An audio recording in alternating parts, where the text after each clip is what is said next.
আসসালামু আলাইকুম ওয়ারাহমাতুল্লাহ। এক রাত্রে হযরত আয়েশা রাদিয়াল্লাহু তাআলা আনহু শুয়ে আছেন। এমন সময় তিনি সাড়া পেলেন নবী করিম সাল্লাল্লাহু আলাইহি ওয়াসাল্লাম ঘর হতে বের হচ্ছেন।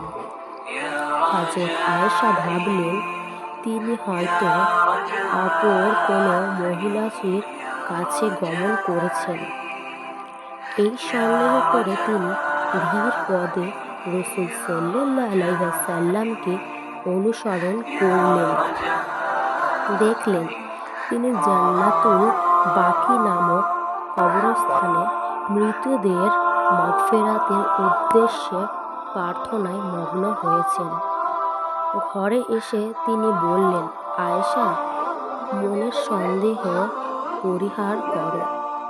নবী করিম সাল্লাল্লাহু আলাইহি ওয়াসাল্লাম ও আয়েশা রাদিয়াল্লাহু তাআলা আনহা অধিকাংশ সময়ই একই বর্তেন আহার করতেন। রাত্রে অনেক সময় হযরত আয়েশার ঘরে বাতি দেওয়ার ব্যবস্থা থাকত না।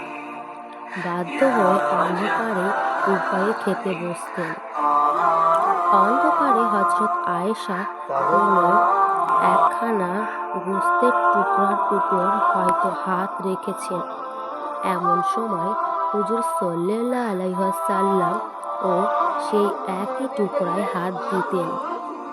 উভয়ই কৌতূহলে হেসে উঠতেন।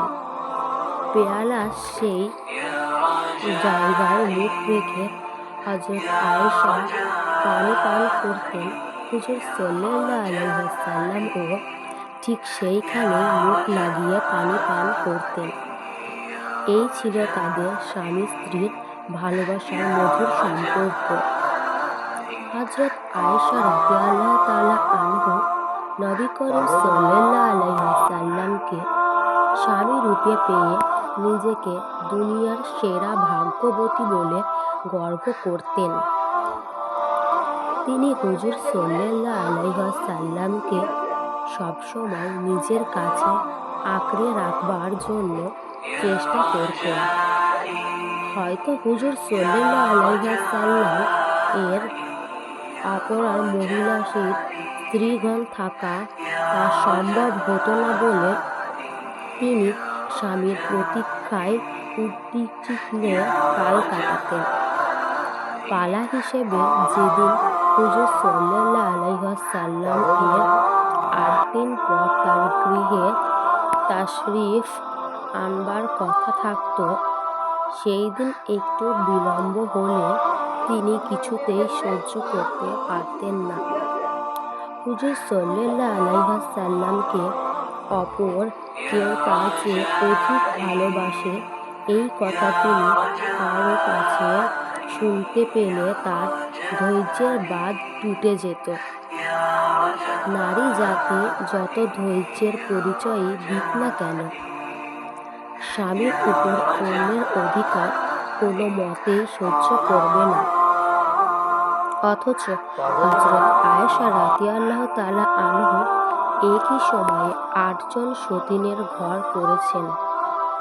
হুজুর সাল্লাল্লাহু আলাইহি ওয়াসাল্লাম এর সহচর্যে থেকে তারা সকলেই এমন মহান চরিত্রের অধিকারিণী হয়েছিলেন যা নারী জাতির জন্য এক উজ্জ্বল দৃষ্টান্ত করে রয়েছেন। নবী পরিবারে ছিল নিদারুণ অভাব। অনেক মহিষীগণ নবীর গৃহে আসবার পূর্বে অভাব চিনতেন না। এরূপ দুঃখ কষ্টের অভাব তাদের ছিল না। ইতিমধ্যে ইখতিয়ামের আয়াত নাজিল হল, যার ইচ্ছা নবীর গৃহিণী হয়ে থাকতে পারে, যার ইচ্ছা সে ত্যাগ করে চলে যাওয়ার অধিকার রয়েছে। কিন্তু উম্মুল মুমিনীনদের মধ্যে এমন একজনও হলেন না যে যিনি ইহকালীন সামান্য ধনের মোহে নবীর সঙ্গ ত্যাগ করে চলে যাবেন। অভাব আরও তীব্র হলেও তারা সকলেই হুজুর সাল্লাল্লাহু আলাইহি ওয়াসাল্লাম এর খেদমতে নিজেকে বিলিয়ে দিয়ে ধন্য হয়ে রাজি ছিলেন। হুজুর সাল্লাল্লাহু আলাইহি ওয়াসাল্লাম হযরত আয়েশাকে অন্যান্য মহিষী স্ত্রীগণ অপেক্ষা অধিক ভালোবাসতেন। এটা সাহাবাগণ অবগত ছিলেন। তাই হুজুর সাল্লাল্লাহু আলাইহি ওয়াসাল্লাম যেদিন হযরত আয়েশার ঘরে গমন করতেন, সেই দিন সাহাবাগণ বেশি পরিমাণে তোহফা আয়েশা রাদিয়াল্লাহু তাআলা আনহা এর ঘরে প্রেরণ করতেন। এই বিষয়টি অপর মহিষীগণ স্ত্রীগণ আন্তরিকতার সাথে গ্রহণ করতে পারেননি। তাই তারা হযরত ফাতেমা রাদিয়াল্লাহু তাআলা আনহাকে এর কারণ জানবার জন্য হুজুর সাল্লাল্লাহু আলাইহি ওয়াসাল্লাম এর নিকট পাঠালেন। হযরত ফাতেমা নবী করিম সাল্লাল্লাহু আলাইহি ওয়াসাল্লাম এর কাছে এই বিষয়টির কারণ জানতে চাইলেন। হুজুর সাল্লাল্লাহু আলাইহি ওয়াসাল্লাম তার স্নেহের কন্যার কাছে এই কথা শুনেন বললেন, মা, আমি যাকে চাই তুমি কি তাকে চাইবে না? ইহা শুনে তিনি আর দরবার হয়ে চলে গেলেন। উম্মুল মুমিনীগণের মধ্যে হযরত উম্মে সালমা রাদিয়াল্লাহু তাআলা আনহা ছিলেন বুদ্ধিমতী। তাই এই বিষয়ে সমাধান করার জন্য সকলে হুজুর সাল্লাল্লাহু আলাইহি ওয়াসাল্লাম এর নিকট তাকে পাঠালেন। উম্মে সালমা রাদিয়াল্লাহু তাআলা আনহা কোনো এক সুযোগে কথাটি হুজুর সাল্লাল্লাহু আলাইহি ওয়াসাল্লাম এর নিকট জানলেন। তার বক্তব্য শুনে হুজুর সাল্লাল্লাহু আলাইহি ওয়াসাল্লাম বললেন, উম্মে সালমা, আয়েশা সম্বন্ধে বলে আমাকে বিরক্ত করিও না। আয়েশার বিছানা ছাড়া অপর কোনো স্ত্রীর বিছানায় আমার কাছে ওহী অবতীর্ণ হয়নি। হুজুর সাল্লাল্লাহু আলাইহি ওয়াসাল্লাম তার রূপে মুগ্ধ হয়ে তাকে ভালোবাসতেন এই ধারণা ভুল। রূপের মোহে আকৃষ্ট হয়ে সাফিয়া, জয়নব ও জওয়ারিকিয়া অধিক ভালোবাসতে হতো, কারণ তাহারা ছিল সবচেয়ে রূপসী। হুজুর সাল্লাল্লাহু আলাইহি ওয়াসাল্লাম আয়েশাকে বেশি ভালোবাসার কারণ হলো তার স্মৃতিশক্তি ছিল তীক্ষ্ণ, যে কারণে মাশাআল্লাহ তিনি একবার শুনতেন স্মরণে রাখতে পারতেন। এই কারণে হুজুর সাল্লাল্লাহু আলাইহি ওয়াসাল্লাম এর কাছে তিনি অতি প্রিয় ছিলেন।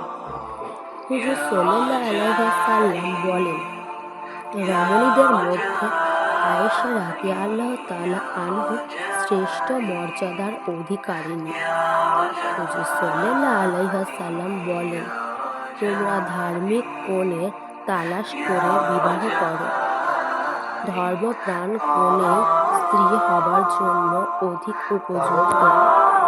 তার দ্বারা বেশি পরিমাণে ধার্মিক কাজ সমাধা হয়ে থাকে। হযরত আয়েশা রাদিয়াল্লাহু তাআলা আনহা বলেন, আমরা অনেকে ওই সময় উভয়ই হাসিখুশি কথাবার্তা বলতে থাকতাম। এমন সময় আজান হলে হুজুর সাল্লাল্লাহু আলাইহি ওয়াসাল্লাম ব্যস্ত হয়ে মসজিদের দিকে দৌড়ে যেতেন, যেন তিনি আমাকে চিনেন না। হুজুর সাল্লাল্লাহু আলাইহি ওয়াসাল্লাম সকল সময়ই কর্তব্য কাজে সজাগ ছিলেন। কোনো প্রকার সুখ শান্তি আরাম আয়েশ তাকে কর্তব্য কাজ হতে বিরত রাখতে পারেনি। তিনি স্ত্রীগণের সাথে মধুর সম্পর্ক করে তাদেরকে বশীভূত করে রেখেছেন।